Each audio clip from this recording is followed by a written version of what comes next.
अस्सलाम वालेकुम दोस्तों, कैसे हो? उम्मीद है कि सब खैरियत से होंगे। अल्लाह आप लोगों को ऐसे ही खुश रखे।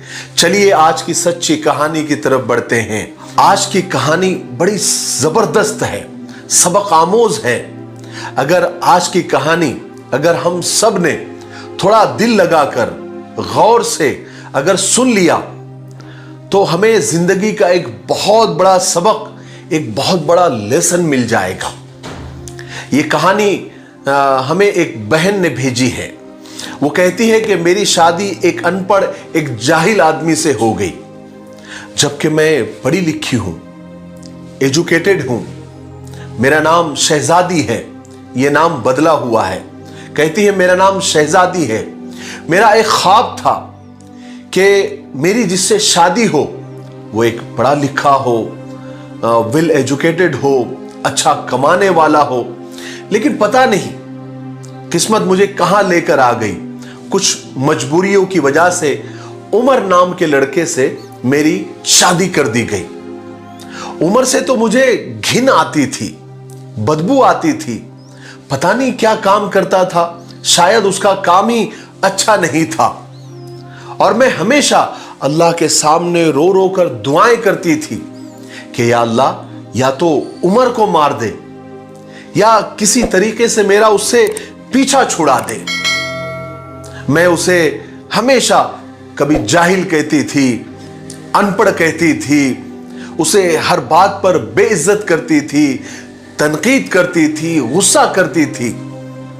लेकिन उमर मुझे प्यार से समझाता था, कभी चुप हो जाता था, कभी गुस्से से घर से बाहर चला जाता था। एक बार तो ऐसा हो गया कि मैं उससे जबरदस्ती झगड़ा करके अम्मी अब्बू के पास चली गई और जिद की कि बस मुझे उमर से तलाक चाहिए और किसी भी हाल में चाहिए। मुझे अम्मी और अब्बू ने समझाया कि बेटा, वो लड़का बड़ा अच्छा है, उमर में क्या कमी है, बस वो पढ़ा लिखा नहीं है, अनपढ़ है, बाकी उसमें क्या खामी है, क्या कमी है? क्या उसने तुम्हें यानी कभी मारा, कभी हाथ उठाया? लेकिन मैं तो तलाक लेना चाहती थी, मुझे बस तलाक चाहिए था। इसलिए मैंने झूठ बोल दिया कि उमर मुझे खर्चा नहीं देता। फौरन अम्मी और अब्बू ने उमर को बुला लिया। अब उमर मेरे सामने बैठा था, अम्मी और अब्बू भी सामने थे। तो मेरे अब्बू ने उमर से पूछा, क्यों भाई, तुम हमारी शहजादी को खर्चा नहीं देते? ये हम सुन रहे हैं, क्या बात है? तो उमर ने कहा कि अंकल जी, मैं जो भी कमा कर लाता हूं, सारा खर्चा निकाल कर जो भी बच जाता हूं, शहजादी के हाथ पर रख देता हूं। शहजादी कहती है कि उस वक्त मेरे चाचा, ताया, अम्मी, अब्बू और दूसरे रिश्तेदार भी वहां मौजूद थे। तो मैंने बात को बढ़ाने के लिए, क्योंकि मुझे तो उमर से तलाक चाहिए थी, इसलिए मैंने बात को बढ़ाने के लिए कहा कि मुझे 30,000 रुपये महीना चाहिए, सारे खर्च के अलावा। अगर यह शर्त उमर को मंजूर है तो उमर के साथ जाने के लिए मैं तैयार हूं। मुझे मालूम था कि उमर 30,000 के लिए राजी नहीं होगा। उमर ये सुनना था, 30,000 का जो जुमला मैंने कहा, उमर ने जब सुना तो वो खामोश हो गया, सर झुकाए बैठ गया। तो मेरे जो चाचा थे वो कहने लगे, भाई उमर, तुम क्या दे सकते हो 30,000 रुपए का खर्च? वो थोड़ा खामोश रहा, फिर मेरी तरफ देखने लगा, फिर सबको देखने लगा और लंबी सांस ली और बोला कि ठीक है, मैं शहजादी को 30,000 रुपये महीने, सारे खर्च अलग, और 30,000 रुपये महीना मैं अलग से दूंगा। मैं तो हक्की बक्की रह गई। मैं दिल में गाली देने लगी उमर को कि कमीने, तू इस बात को भी मान गया? अच्छा, अब तू चल मेरे साथ, मैं तेरा जीना हराम कर दूंगी। अब कोई रास्ता ही बचा नहीं था, मैं उमर के साथ चली गई। मैं उमर से अक्सर पूछा करती थी कि तुम काम क्या करते हो? तो वो कहता था कि गवर्नमेंट ऑफिस में काम करता हूं। इसके अलावा इससे ज्यादा न मैंने कभी उससे कुछ पूछा, न उसने मुझे कभी कुछ बताया। खैर उमर मुझे हर महीने 30,000 रुपए देने लग गया। मेरा ये आइडिया तो फ्लॉप गया। वो तो बराबर मुझे 30,000 रुपए लाकर देने लग गया। फिर एक दिन मैंने नया आइडिया किया। मैंने उससे कहा कि उमर मुझे आईफोन चाहिए, वो भी लेटेस्ट वाला। मैं तो बस उमर को तंग करना चाहती थी ताकि वो मुझसे तंग आकर परेशान होकर मुझे तलाक दे दे। मैंने जब उमर से आईफोन मांगा तो उमर मुस्कुराने लगा, मेरे पांव पकड़ लिए और कहने लगा कि शहजादी मैं ला कर दूंगा, परेशान ना हो, बस मुझे छोड़कर जाने की बात न किया करो, तुम जो कहोगी वो मैं करने के लिए तैयार हूं। लेकिन चूंकि मुझे उससे पीछा छुड़ाना था तो मैं कभी खाने में मिर्च ज्यादा डाल देती थी, कभी नमक ज्यादा डाल देती थी, और वो बेचारा बाहर से आता था, खाना खाता था और बिल्कुल बेहोशी की तरह सो जाया करता था। न जाने कौन सा काम किया करता था जो इतना थक जाता था। जितनी मुझे उससे नफरत थी, कमबख्त उस जाहिल को उतनी ही ज्यादा मुझसे मोहब्बत थी। फिर एक दिन हुआ यह कि मैं अपनी दोस्त के साथ कार में बैठकर शॉपिंग करने जा रही थी, शहर के सबसे महंगे और बड़े मॉल में। जब हम एक बस अड्डे के पास से गुजर रहे थे तो मेरी जिंदगी में मैंने जो सीन देखा, जो नजारा देखा, जो मंजर देखा, मैं तो बेजान हो गई। ऐसा लगा कि मेरे अंदर से रूह निकल गई, काटो तो खून नहीं।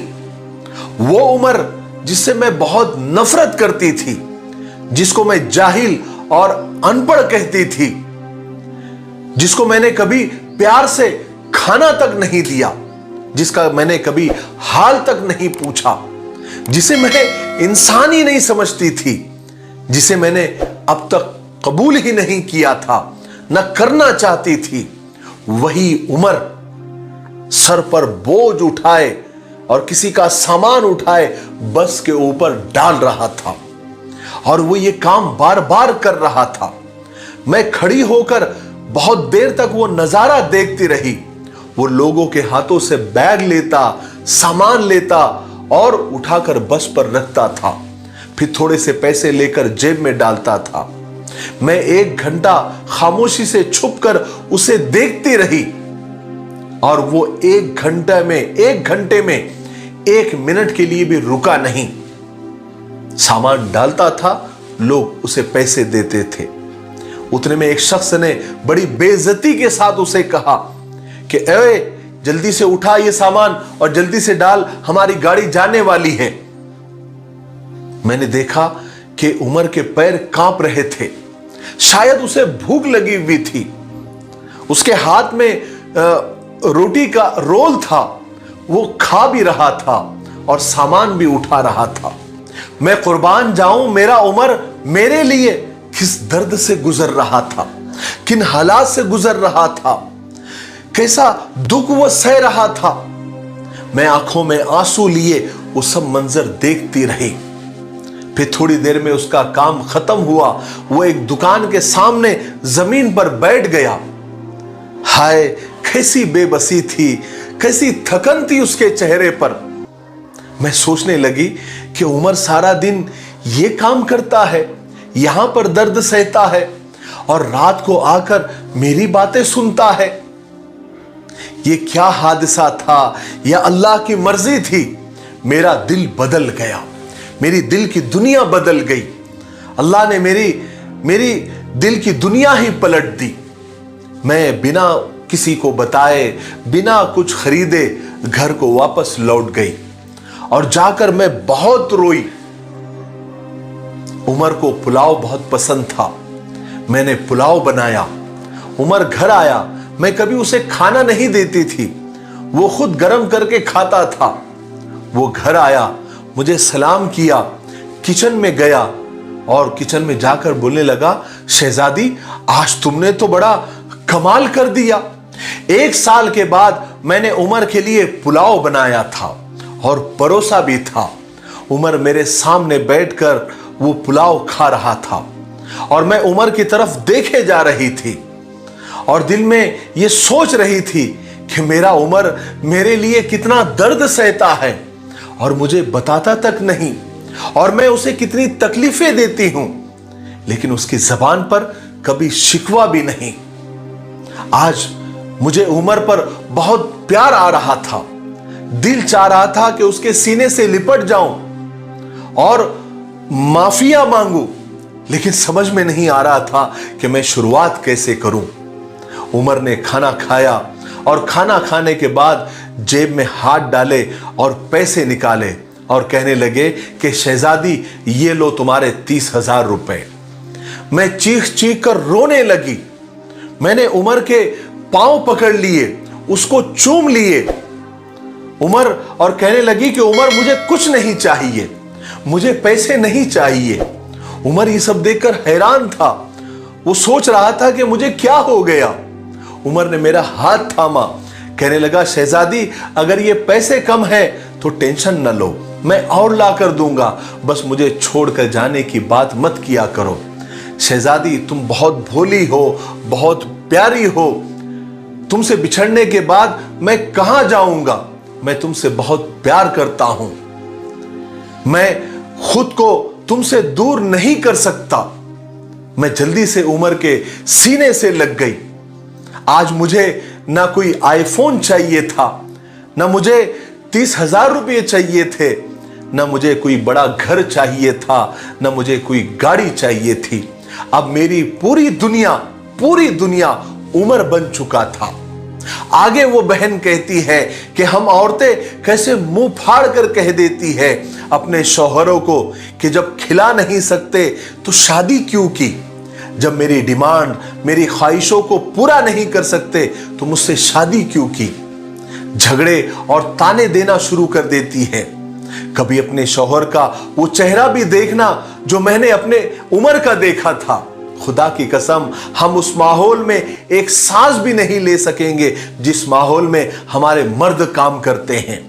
मर्द अपने फैमिली के लिए खुद को कुर्बान कर देता है, अपनी ख्वाहिशात को, अपने अरमानों को अपने पैरों तले कुचल देता है अपनी फैमिली के लिए। इसलिए जितना शौहर कमाता है उसमें खुश रहना सीखो।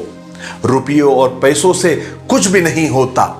खुदा की कसम, मुझे बड़ी गाड़ियों में और एसी वाले महलों में वो सुकून नहीं मिलता जो उमर की बाहों में आता है, उमर का सर दबाने में आता है। जो सुकून उमर के खाने बनाने में पसंद आता है, उसके पसंदीदा खाने बनाने में जो सुकून आता है, मुझे कहीं भी नहीं आता। इसलिए अपने हमसफर, अपने शरीके हयात की बेबसी को समझो, देखो तो सही।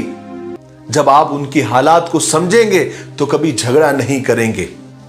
उमर अब मेरी जिंदगी है, अब मेरी दुनिया है, अब मैं उमर की शहजादी हूं। मैंने अपनी स्टोरी और अपनी कहानी इसलिए सुनाई है ताकि दुनिया की कोई लड़की संभल जाए और अपनी घर गृहस्थी को संभाल ले। मुझे उम्मीद है कि इस कहानी से, इस सच्ची कहानी से हम सबको बहुत कुछ सीखने को मिला होगा।